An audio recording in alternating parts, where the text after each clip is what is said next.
Itong mga punong kahoy na to ay nagsibagsakan dito at nalubog sila sa river. Sa river na yon, nalubog din sila sa volcanic ashes na merong compounded na silica. Ngayon, nakita ninyo, naging petrified siya. Nag-crystallize. Kitang-kita nyo?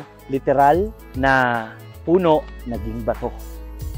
So, nandito tayo ngayon sa Historic Highway Route 66. Nung wala pa yung I-40 or the Interstate 40, dito dumadaan ang mga tao from 1926 until nag-close siya noong 1958.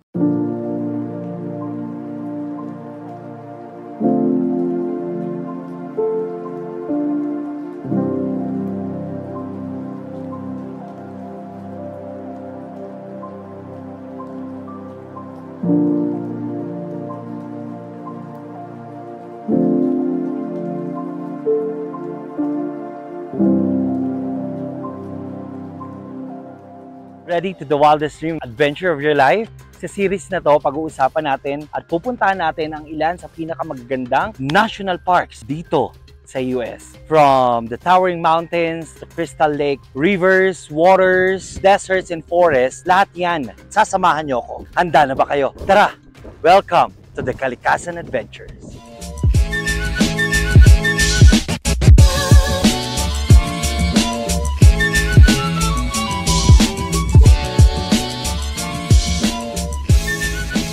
Tayo ngayon sa Petrified National Forest and Painted Desert. Ngayon nandito tayo sa first viewpoint na park.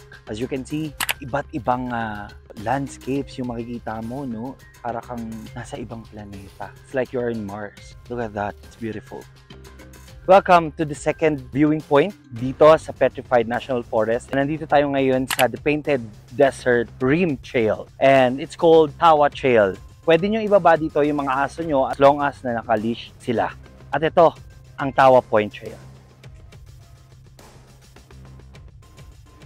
Papunta tayo ngayon dito sa Keisha Point. Isa rin sa viewing point dito sa Painted Desert Rim. Million years ago, ito ay sea. Kung mapapansin niyo guys, di ba? Kapag kita kayo ng mga tubig ngayon, yung mga malalalim talagang mga dagat, ganyan yung itsura siguro, no? Sa ilalim. This is the Painted Desert. A breathtaking scenery, a natural view. So we're here at the third viewpoint na meron dito sa Petrified Forest National Park. Ito yung iba pa mga Painted Desert. Kung nakikita nyo, kaya siya tinawag na Painted Desert. Kung nakikita nyo yung mga white na nandun sa ibabaw ng mga bulubundukin na yan, di ba? Para siyang napintahan.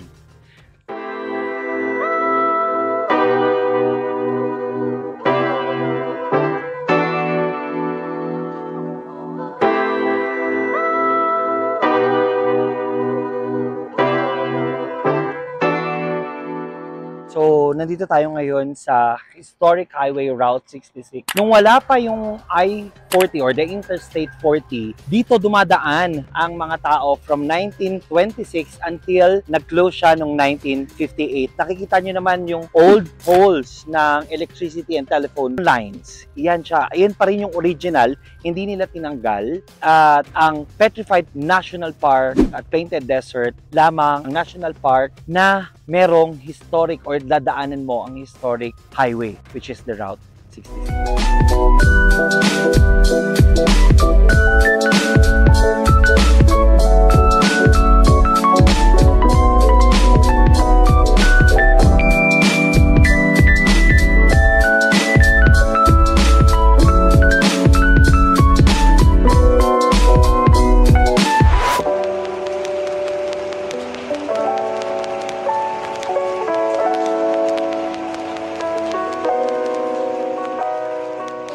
Punta tayo way back, 200 million years ago. Itong mga punong kahoy na to ay nagsibagsakan dito at nalubog sila sa river. Sa river na yon, nalubog din sila sa volcanic ashes na merong compounded na silica. Ngayon, nakita ninyo, naging petrified siya, nag-crystallize. Kitang-kita nyo, literal na puno, naging bato.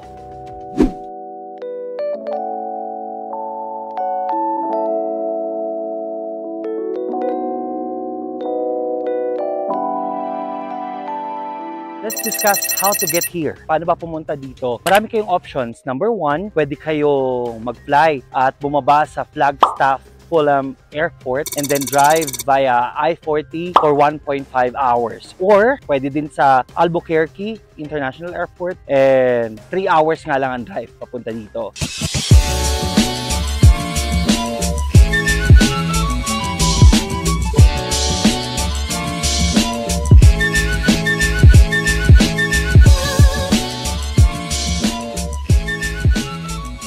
Discuss naman natin yung mga best spots at yung mga pwedeng magawa dito. Isa na to, ang Agate Bridge. No? It's a 110 feet long or 34 meters long na tree na bumagsak 217 million years ago.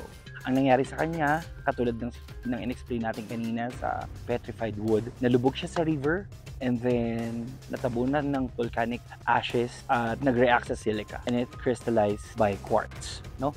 Or in quartz, no? So, ngayon wala na, hindi na siya pwedeng magamit. It's already closed. No? Pero isa sa mga unique na spot dito sa Petrified Forest National Park. So aside from that, is you can also do trail, a picnic dahil meron ng area dito. At syempre, huwag kakalimutan magpagas bago kayo pumasok ng Petrified Forest National Park dahil sobrang laki niya at medyo malayo yung bawat point. So, let's go to the next best spot.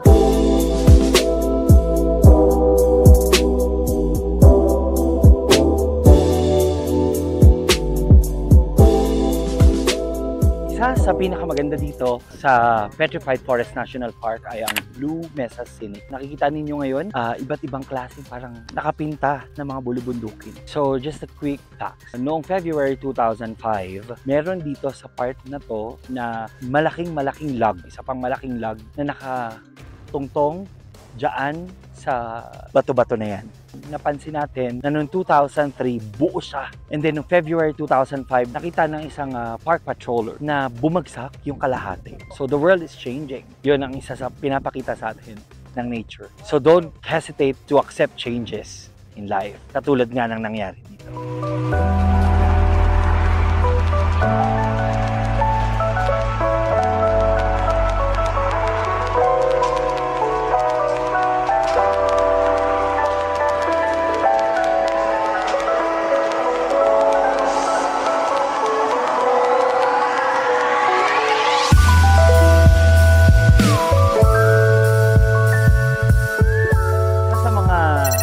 Pinag-usapan natin sa nakaraang video natin, di ba, ay ang mga tutuluyan. Saan ka ba pwedeng tumuloy kung pupunta ka sa Petrified National Park? Isa dito ang Painted Desert Inn. Ito, nakikita nyo sa likuran ko, medyo pricey lang siya, pero at least nandito ka na sa loob ng National Park. Pero hindi kami dito nag-stay. Nag-stay kami 20 miles away from here dahil mas mura doon, dahil wala namang campground na malapit dito. Gusto sana namin magka-camp na lang kami, pero wala kang malapit na campground. However, doon sa may Holbrook, Arizona, you can get as low as $55, including the breakfast and a pet-friendly inn.